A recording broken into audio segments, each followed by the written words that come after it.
हमारे IT minister Ravishankar Prasad जी का Twitter account block कर दिया गया और उनके पास एक नोटिस आया, डीएमसीए नोटिस।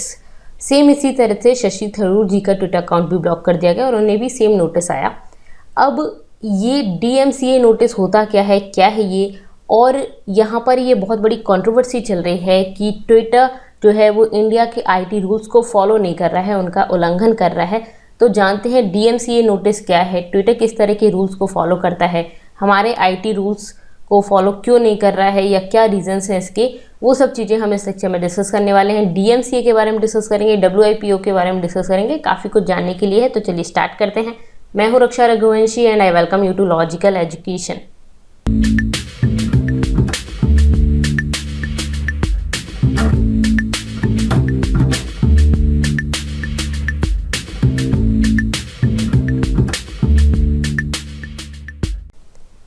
आप मुझे टेलीग्राम, इंस्टाग्राम और फेसबुक पर फॉलो कर सकते हैं। टेलीग्राम पर आपको मेरे वीडियोस की पीडीएफ मिल जाएंगी।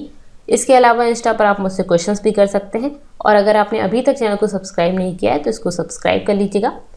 चलिए अब बात करते हैं सबसे पहले इस न्यूज़ की। देखिए ये ट्वीट है रविशंकर प्रसाद जी का कि इनका ट्विटर अकाउंट, ये देखिए, ये जो है ट्विटर ने डिनाई किया access to my account for almost an hour, 1 hour के लिए जो ट्विटर अकाउंट था वो बेसिकली इनका क्लोज कर दिया गया था। मतलब ये अब उस पर लॉगिन नहीं कर पा रहे थे और उनके पास एक ये जो आपको दिखाई दे रहा है, digital millennium copyright act of USA, ये इनके पास नोटिस आया। ठीक है, ये जो एक्ट है ये यूएसए का है। अब यही कंट्रोवर्सी है कि ये किस तरह से है, यूएसए का जो ये वाला जो नोटिस है यूएसए का, ये यहाँ पे क्यों आ रहा है, यूएसए का लॉ क्यों फॉलो हो रहा है, तो इसके बारे में डिस्कस करेंगे। तो ये कौन है रविशंकर प्रसाद जी, तो हमारे यूनियन मिनिस्टर हैं for electronics and information technology and for law and justice Ravishankar Prasad ji. इनका ट्विटर अकाउंट सस्पेंड कर दिया गया था, 1 आवर के लिए किया गया था, वापस से फिर उसको रिस्टोर कर दिया गया और इनको एक नोटिस रिसीव हुआ, notice for violation of digital millennium copyright act DMCA. क्या है ये, इसके बारे में डिस्कस करते हैं। सबसे पहले तो डीएमसीए का फुल फॉर्म क्या है, डिजिटल मिलेनियम कॉपीराइट एक्ट। ये यूएस का लॉ है 1998 का। ठीक है, ओके। ये जो वर्ल्ड के जितने भी इंटेलेक्चुअल प्रॉपर्टी से रिलेटेड लॉज हैं उनमें फर्स्ट लॉ है। ठीक है, तो फर्स्ट लॉ है जितने भी लॉज हैं उनमें से, मतलब सबसे पहले ये बना था डीएमसीए लॉ। ठीक है, ऑन इंटरनेट। अब इंटेलेक्चुअल प्रॉपर्टी क्या होता है, तो इंटेलेक्चुअल प्रॉपर्टी होती है किसी भी पर्सन का अपना इनोवेशन, अपना आइडिया, अपनी डिज़ाइन, ठीक है, जो उसने खुद क्रिएट की है, वो उसका होता है इंटेलेक्चुअल प्रॉपर्टी। लाइक ये मेरी वीडियो है तो ये मेरी इंटेलेक्चुअल प्रॉपर्टी है जो मैंने खुद बनाई है। दूसरा, कोई पर्सन इसको कॉपी कर सकता है। इंटरनेट पे ये चीज़ बहुत ज़्यादा देखने को मिलती है। एक पर्सन की कुछ भी आइडिया है, कोई भी चीज़ है, वो दूसरा पर्सन कॉपी कर सकता है। कॉपी इन द सेंस उसका आइडिया आप चुरा रहे हो, ठीक है, या उसका एज इट इज़ कंटेंट ले रहे हो, तो वो चीज़ गलत है। वो इंटेलेक्चुअल प्रॉपर्टी को क्या कर रहे हो आप, उसकी जो इंटेलेक्चुअल प्रॉपर्टी है उसको कॉपी कर रहे हो। ठीक है, तो यहाँ पे कॉपीराइट लगता है। ओके, तो इंटेलेक्चुअल प्रॉपर्टी समझ आ गई। अब इसी के लिए ये लॉ आया था, डिजिटल मिलेनियम कॉपीराइट एक्ट। किसी की भी इंटेलेक्चुअल प्रॉपर्टी को अगर हम चुरा रहे हैं तो। ओके, तो ये जो डीएमसीए क्या करता है, ये ओवरसीज करता है the implementation of 2 treaties signed and agreed upon by the member nations of WIPO. WIPO क्या है, वर्ल्ड इंटेलेक्चुअल प्रॉपर्टी ऑर्गेनाइजेशन, 1996। ये क्या है, इसके बारे में भी जानेंगे। पहले यहाँ समझ लेते हैं कि वर्ल्ड इंटेलेक्चुअल प्रॉपर्टी ऑर्गेनाइजेशन में इसके जो मेंबर नेशंस थे ना, 1996 में उन्होंने ट्रीटी साइन की थी। 2 ट्रीटी थी ये। ठीक है, तो ये डब्ल्यूआईपीओ के मेंबर नेशंस ने 2 ट्रीटी साइन की थी 1996 में, जिसके बाद फिर ये लॉ आया 1998 में। ओके, ये 2 ट्रीटी क्या थी, डब्ल्यूआईपीओ कॉपीराइट ट्रीटी, ये जो यूनाइटेड नेशन के मेंबर कंट्रीज हैं उन सभी ने साइन की थी। ओके, डब्ल्यूआईपीओ कॉपीराइट ट्रीटी और WIPO performance and phonograms treaty. क्या मतलब है इसका, देखिए, कॉपीराइट ट्रीटी मतलब बेसिकली कोई भी किसी की चीज़ को कॉपी कर रहा है तो कॉपीराइट ट्रीटी आएगी इस पर। ठीक है, मतलब कॉपीराइट से रिलेटेड ट्रीटी साइन की थी इन्होंने। परफॉर्मेंस एंड फोनोग्राम्स ट्रीटी क्या होती है, फोनोग्राम क्या होते हैं, जैसे म्यूजिक वगैरह है ना, तो ये होता है, देखिए फोनोग्राम, यहाँ पे आपको दिख रहा है ना, ये वाली चीज़, ये है phonogram. Any written symbol standing for a sound. ठीक है, तो कुछ भी बोलने के लिए ये जो आता है ना, ये आपने देखा होगा, गूगल में भी आता है, तो ये बेसिकली फोनोग्राम होता है। इसी तरह से म्यूज़िक के साइन वगैरह जो आते हैं ना, म्यूज़िक रिटन में म्यूज़िक होता है, वो फोनोग्राम होता है। ओके, तो इन दोनों से रिलेटेड ट्रीटी थी ये। ओके, क्लियर है? ठीक है। अब ट्रीटी में क्या था, तो जो भी मेंबर नेशंस थे WIPO के जिन्होंने साइन किया था इस ट्रीटी पर, वो क्या करेंगे, वो प्रोवाइड करेंगे in their respective jurisdiction. Like अगर इंडिया इसका पार्ट है तो इंडिया अपने इंडिया में, मतलब कि उसका जो रिस्पेक्टिव जुरिडिक्शन है कोई भी कंट्री का, वो वहाँ पे प्रोवाइड करेगा प्रोटेक्शन ऑफ इंटेलेक्चुअल प्रॉपर्टी। किसी भी पर्सन की जो इंटेलेक्चुअल प्रॉपर्टी है उसको प्रोटेक्ट करेगा, that have been created by citizen of different nations. अब ये चीज़ क्यों ज़रूरत पड़ी, देखिए किसी भी साइंटिस्ट ने कोई इन्वेंशन किया, ठीक है, तो इन्वेंशन किया तो उसका अपना हो गया, उसकी अपनी इंटेलेक्चुअल प्रॉपर्टी हो गई, तो कोई उसको कॉपी ना करे, मतलब वो पर्सन कोई दूसरा उसको कॉपी कर रहा है और अपना बता दे रहा है, इसके लिए एक्ट है, ठीक है, लॉ है इसके लिए, तो उस पर वो उसकी इंटेलेक्चुअल प्रॉपर्टी है। सेम इसी तरह से क्या हुआ, 90s में कंप्यूटर आया, इंटरनेट आया, और इंटरनेट सिर्फ एक कंट्री में नहीं है, सभी कंट्रीज़ में, पूरे वर्ल्ड में फैल गया, ठीक है, पूरे वर्ल्ड में फैल गया।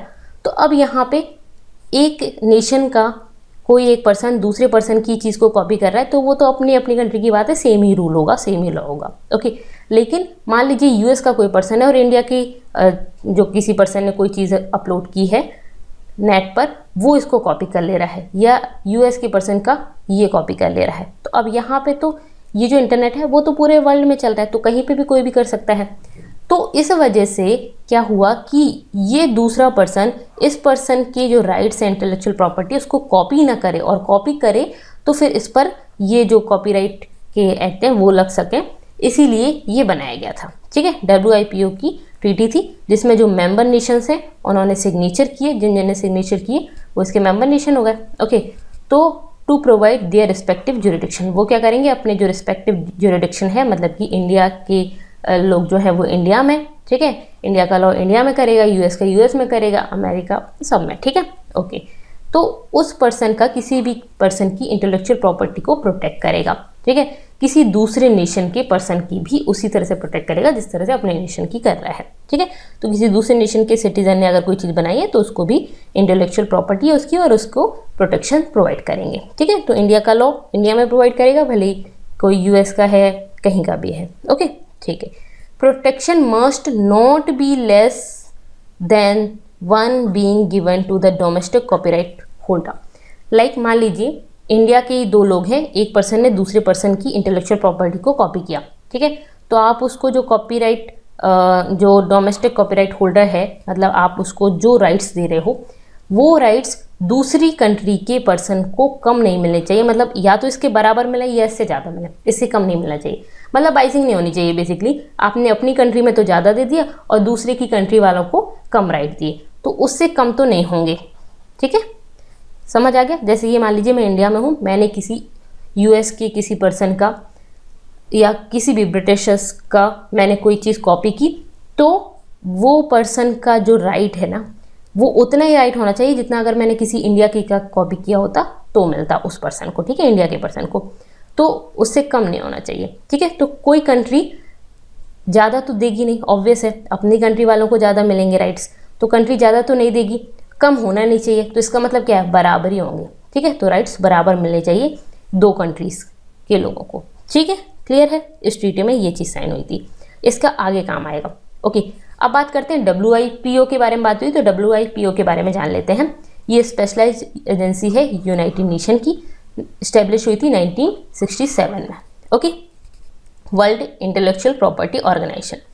ओके, इसका हेडक्वार्टर कहाँ पे है, जेनेवा स्विट्जरलैंड में है।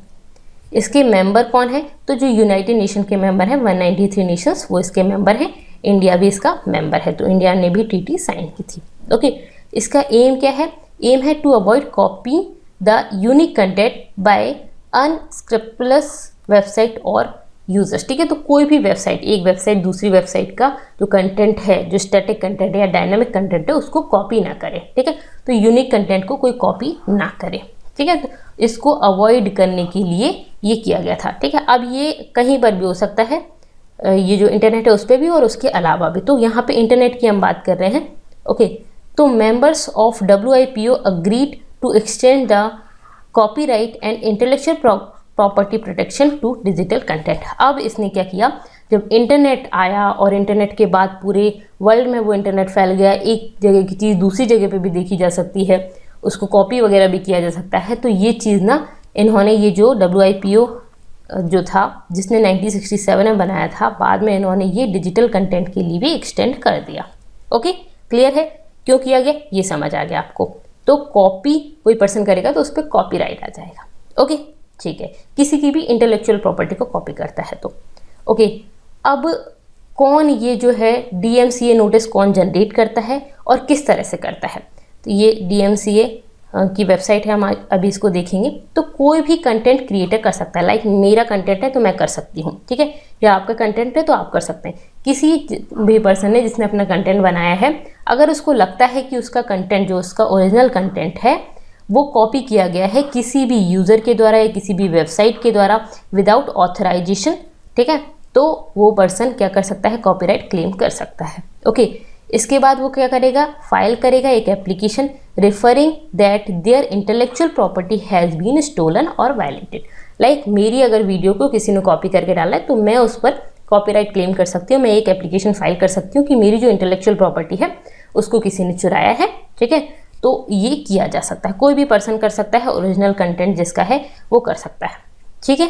ओके, वो किस तरह से कर सकता है, तो यूज़र कैन आइदर अप्रोच, इनमें से कोई सी भी अप्रोच फॉलो कर सकता है, the website on which the content has been hosted directly. मतलब मान लीजिए मेरा कंटेंट किसी दूसरे पर्सन ने डाला है तो मैं उस वेबसाइट पर जिसने इसको होस्ट किया है उस पर डायरेक्ट कर सकती हूँ, ठीक है।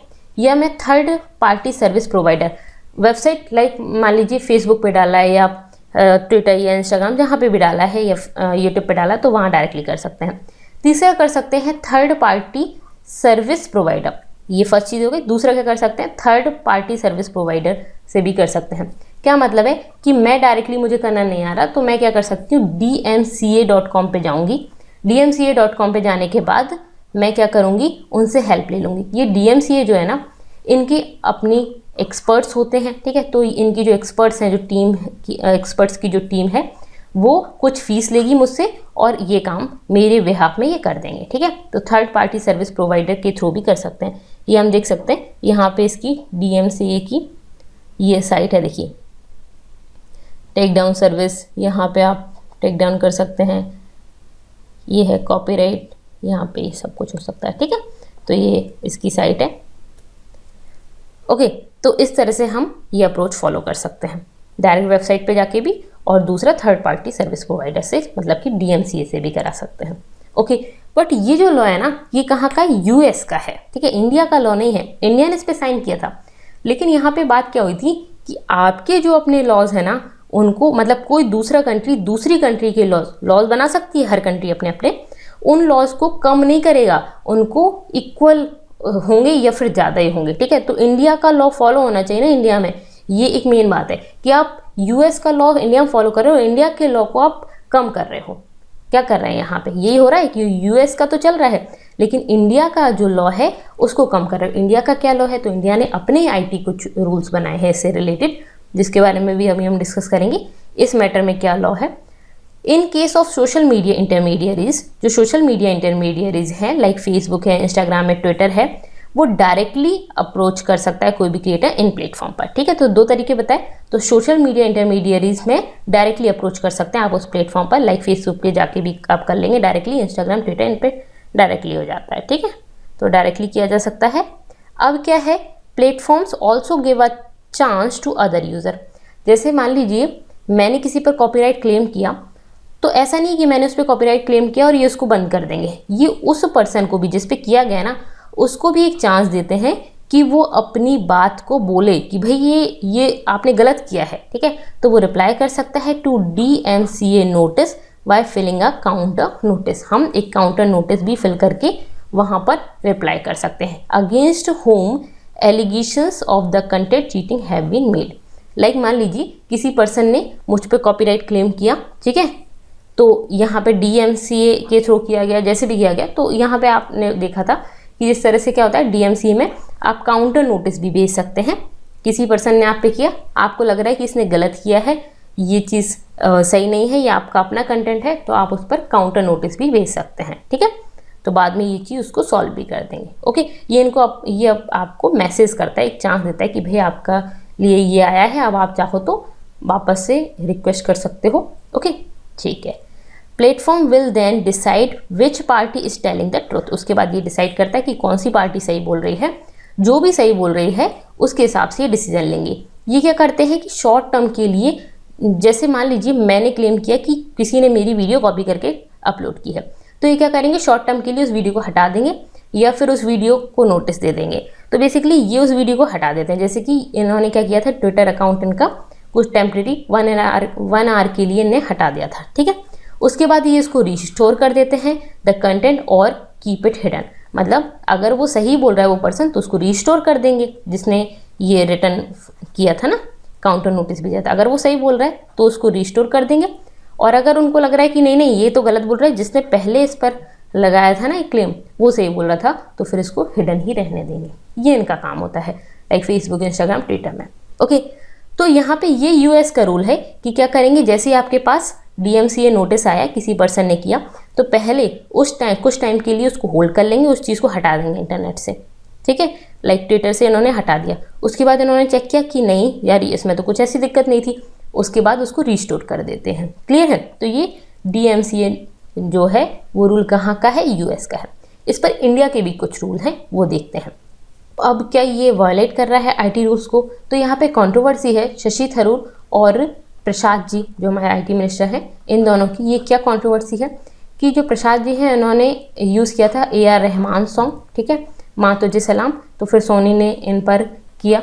उसके बाद मतलब ये क्लेम किया कि आप कॉपी कर रहे हो कंटेंट को, और इसी तरह से शशि थरूर जी ने किया था, जो यूज़ किया था वो राजपूत ने किया था। ओके, ठीक है। तो ये सॉन्ग के बेसिकली ये सॉन्ग यूज़ किया था और इसीलिए इन पर ये कॉपीराइट का आया, DMCA नोटिस आया बेसिकली। ओके, प्रसाद ने इस पर बोला कि जो ट्विटर है, Twitter's action was violation of IT rules, ठीक है, जो इंडिया की IT रूल्स हैं 2021। इस पर भी मैंने एक लेक्चर प्रोवाइड किया है, तो अगर आप चाहते हैं सोशल मीडिया से रिलेटेड रूल्स से, ठीक है, सोशल मीडिया में किस तरह से चेंज हुआ है, तो अगर आप चाहते हैं तो आप देख लीजिएगा, मैं इसका डिस्क्रिप्शन में आपको लिंक दे दूंगी, ठीक है। तो इन्होंने बोला कि ये वायलेट कर रहा है इंडिया के IT रूल्स को, intermediary guidelines and digital media ethics code, ठीक है। इनको जो नए रूल्स हैं उनके बारे में पता होना चाहिए कि कोई भी साइट है, कोई भी वेबसाइट है, कुछ भी, कोई भी सोशल मीडिया प्लेटफॉर्म है, उनको किसी भी कंट्री में वो कर रहे हैं वर्क, तो वहाँ के IT रूल्स पता होने चाहिए, उनसे रिलेटेड सारे रूल्स पता होने चाहिए, इन्होंने बोला, ठीक है। तो ये वायलेट कर रहे हैं इंडिया के IT रूल्स को। अब इंडिया के IT रूल्स क्या बोलते हैं, बेसिकली इंडिया का IT रूल ये है कि ट्विटर अगर किसी भी पर्सन का कोई भी कंटेंट है, लाइक प्रसाद का यहाँ पे जो कंटेंट था उसमें इन्होंने 1 आवर के लिए इस इनका जो भी इन्होंने पोस्ट किया था उसको इन्होंने हटा दिया, ठीक है। उसके बाद फिर उन्होंने चेक किया और फिर वापस रिस्टोर कर दिया। लेकिन इंडिया का रूल ये कहता है कि नहीं, पहले आप उसको हटाओगे नहीं, पहले उनको एक प्रायर नोटिस दोगे, ठीक है, for denying him access to his Twitter handle, ठीक है। तो पहले उनको एक प्रायर नोटिस दोगे, उसके बाद फिर वो नोटिस का आंसर देंगे, फिर आपको ये काम करना होगा। तो ये हमारे IT रूल कहते हैं। लेकिन उन्होंने यहाँ पे क्या चलाया, US का रूल चलाया। इन्होंने क्या किया, पहले इसको हटा दिया, उसके बाद फिर DMCA नोटिस दिया। तो ये इनका कहना है और ये काफ़ी बड़ी कंट्रोवर्सी चल रही है इंटरनेट पे, ठीक है। इसके बारे में हमने डिस्कस किया, बट आप मुझे बताइए कि क्या चीज़ सही है, आपको क्या लगता है, क्या US का जो रूल है वो फॉलो होना चाहिए? ट्विटर अगर हमारे यहाँ पे इंडिया में वर्क कर रहा है तो जो इंडिया का ट्विटर है उसको हमारे रूल फॉलो करने चाहिए या दूसरी कंट्री के, क्योंकि राइट्स तो इक्वल हैं, ठीक है। तो यहाँ पर हमारे जो राइट्स हैं उनको किस तरह से हार्म कर रहा है, ये आप मुझे कमेंट करके ज़रूर बताइएगा। ओके, तो ये एक चीज़ है, जैसे आपने देखा होगा कि कोई भी वीडियो है, वीडियो के बैकग्राउंड में कुछ चीज़ चल रही होती है, ठीक है, कोई साउंड चल रहा होता है, तो उस पर भी नोटिस आ जाता है, ठीक है। तो बेसिकली ये वही चीज़ है, ठीक है। तो यहाँ पे हमने ये डिस्कस किया, आपको कैसा लगा मुझे ज़रूर बताइएगा। अगर आपको पसंद आए तो वीडियो को लाइक कर दीजिए। अच्छा, मैं ऐसा नोटिस कर रही हूँ कि काफ़ी लोग वीडियो तो देख लेते हैं बट वो सब्सक्राइब नहीं करते हैं, तो प्लीज़ सब्सक्राइब करिएगा, क्योंकि आपका कुछ नहीं जाता है सब्सक्राइब करने में, बट मेरे लिए काफ़ी अच्छी चीज़ है ये। और दूसरी चीज़ ये है कि आप सब्सक्राइब करते हैं तो नेक्स्ट वीडियो जो भी हैं, जो आपको रिलेटेड हो सकते हैं आपकी स्टडी से, उनका नोटिफिकेशन आपको मिल जाता है। Okay, thank you so much, thanks for watching.